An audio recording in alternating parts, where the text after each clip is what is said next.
absen ya? Kita absen dulu. Ya, Ibu. Kita cek kehadiran dulu ya. Dini, Hadir, Bu. Rizka, Hadir. Salwa, Hadir, Bu. Yasmin, Hadir, Ibu. Dina, Hadir, Bu. Safa, hadir Ibu. Wahyu, Tidak masuk. Nopri, Tidak masuk. kenapa Nopri nggak masuk sama itu Wahyu? Tanpa keterangan, Ibu. Lupa. Sudah. Ya sudah. Kita langsung aja ya ke pembelajaran kita hari ini. Kita hari ini belajar mengenai indahnya berpuisi. Kalian pernah dengar puisi atau membaca puisi pernah? Ya pasti pernah ya. Oke, kita langsung aja. Nah, jadi tujuan pembelajaran kita hari ini ada 4. Yang pertama itu menjelaskan pengertian puisi dengan bahasa mereka sendiri, bahasa kalian ya. Yang kedua, mengidentifikasi unsur-unsur pembentuk puisi meliputi tema, amanat, diksi, majas, imaji, dan perasaan penyair. Nah, yang ketiga itu menjelaskan fungsi dari setiap unsur pembentuk puisi.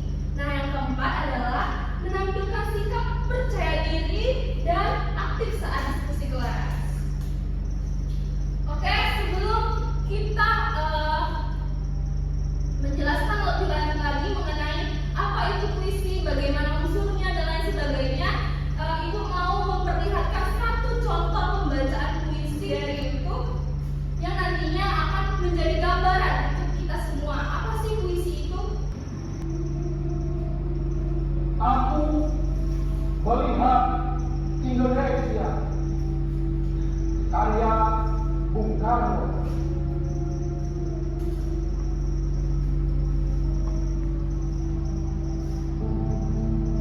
Jika aku berdiri di pantai Meliut, aku mendengar lautan Hindia bergelora membanti di pantai Meliut ini. Aku mendengar lagu saja Indonesia. Jikalau aku melihat sawah-sawah menguning menghijau, aku tidak lagi melihat batang-batang padi yang menguning menghijau. Aku melihat Indonesia. Jikalau aku melihat gunung Merapi, gunung Semeru, gunung Merbabu, gunung Tangkuban Perahu, gunung Kelembak, dan gunung-gunung yang lain, aku melihat Indonesia. Jikalau aku mendengar lagu-lagu yang merdu dari Batak, bukan lagi lagu Batak yang mendengar, aku mendengar Indonesia. Jikalau aku mendengar pangkur pahlawan, bukan lagi pangkur pahlawan yang mendengarkan, aku mendengar Indonesia. Jikalau aku mendengar lagu Olesio dari Maluku, bukan lagi aku mendengar lagu Olesio dari Maluku, aku mendengar Indonesia. Jikalau aku mendengar burung menyanyi di pohon tiup angin yang sepoi-sepoi, bukan lagi aku mendengar burung merpati, aku mendengar Indonesia. Jikalau aku menghirup udara ini, aku tidak lagi menghirup udara ini, aku menghirup Indonesia. Jikalau aku melihat wajah anak di desa-desa dengan mata yang bersinar-sinar. Merdeka! Merdeka! Merdeka! Aku bukan lagi melihat mata manusia. Aku melihat Indonesia.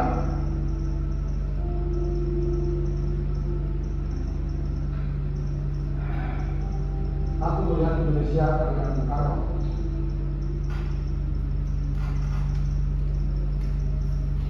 Keren ya membaca puisinya. Oke, Ibu ada pertanyaan untuk beberapa orang, 2 orang. Menurut kalian nih, apa yang membuat puisi berbeda dari teks biasa? Ada yang mau jawab?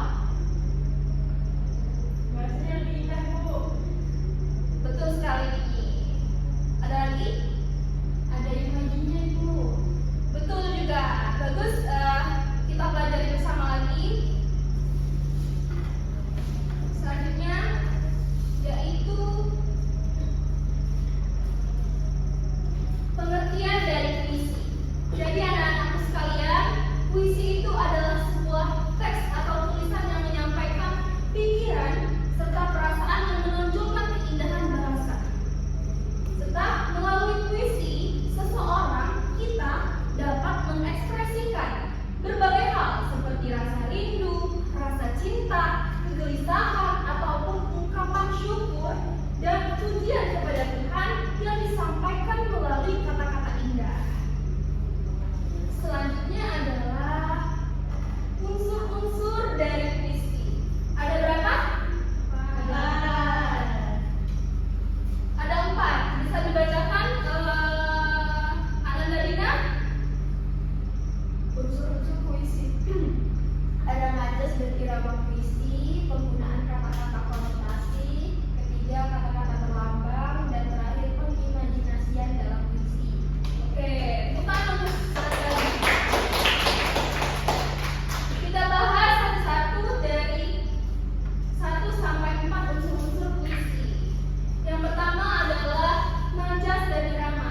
Jadi majas atau figurative language adalah bahasa kias yang digunakan untuk menciptakan kesan tertentu bagi pembaca atau pendengar.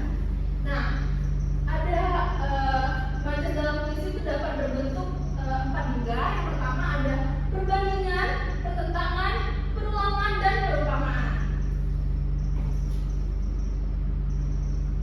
Nah, selanjutnya ada irama atau musikalitas. Jadi irama ini adalah alunan bunyi yang teratur dan berulang dalam puisi. Nah, irama ini berfungsi untuk memberikan jiwa pada kata-kata, kemudian membentuk suasana atau emosi, lalu menjadikan puisi lebih hidup dan juga menyentuh.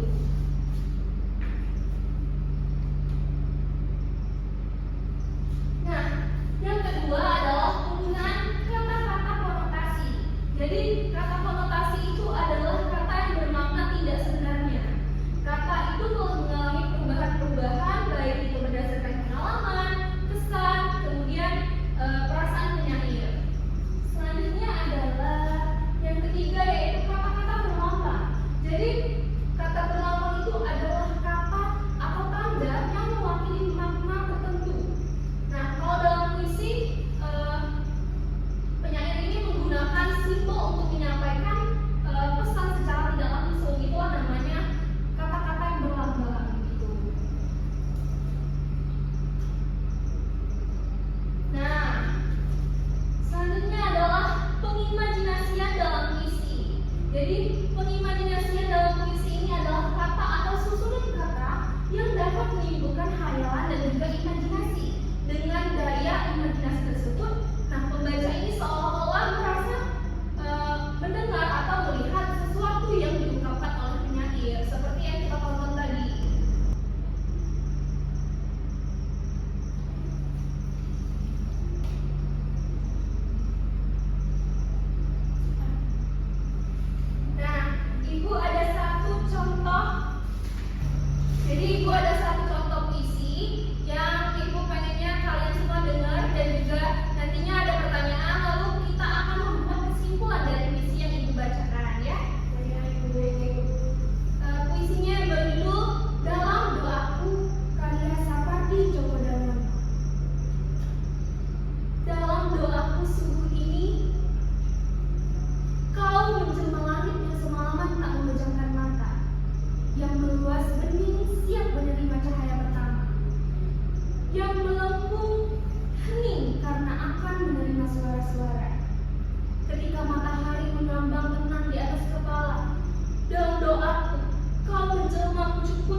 henti-hentinya mengajukan pertanyaan muskil kepada angin yang mendesau entah dari mana.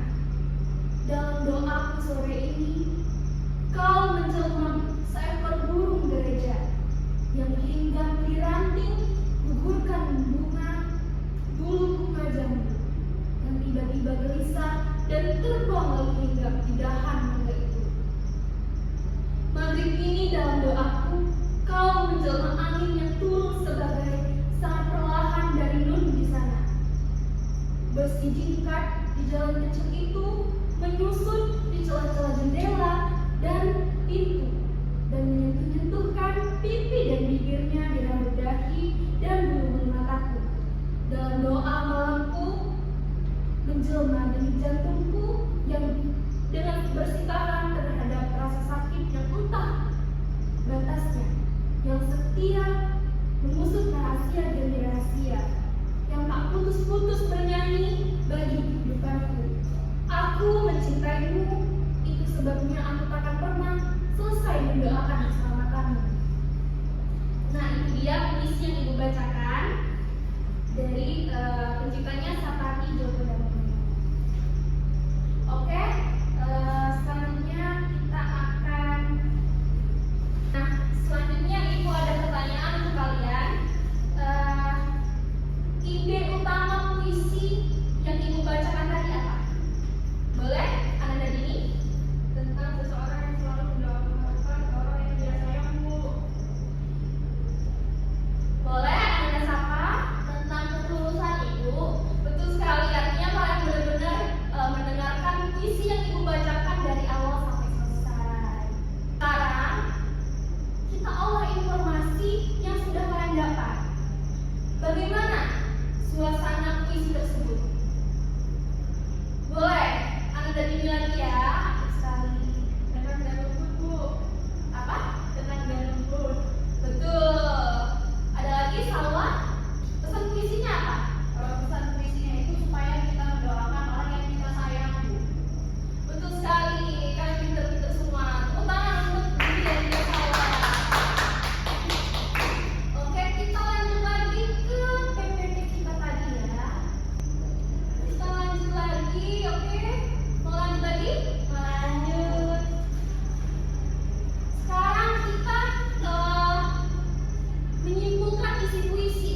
hijau dan terus bertanya kepada angin.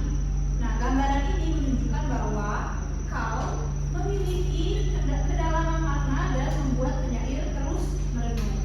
Itu saja yang bisa saya jawab. Boleh duduk lagi, Salwa. Oke, selanjutnya sudah ketemu? Sudah, Bu? Kayak gini, silakan.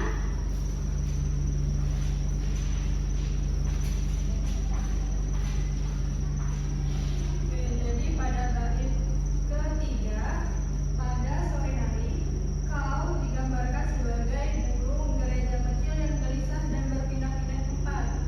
Nah, kata kau mencerminkan perasaan penyair yang peka dan selalu mengingat kau dalam berbagai suasana. Lalu pada bait yang keempat, pada malam hari, kata kau digambarkan sebagai denyut jantung penyair. Artinya, kata kau menjadi bagian penting dalam hidup penyair. Itu saja, Bu. Oke, lanjut. Rizka, silakan Rizka.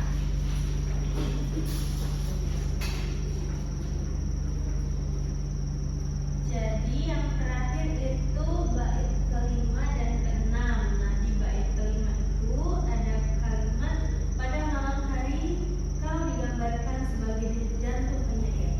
Nah, artinya di sini kata kau itu menjadi bagian penting dalam kehidupan atau hidup penyair. Nah, kemudian di bait keenam ada kalimat yang menyatakan bahwa ia mencintai kau dan tidak berhenti mendoakan keselamatanmu. Nah, ini menurut saya adalah inti dari puisi dalam doaku karya Sapardi Djoko Damono, yang mana artinya cinta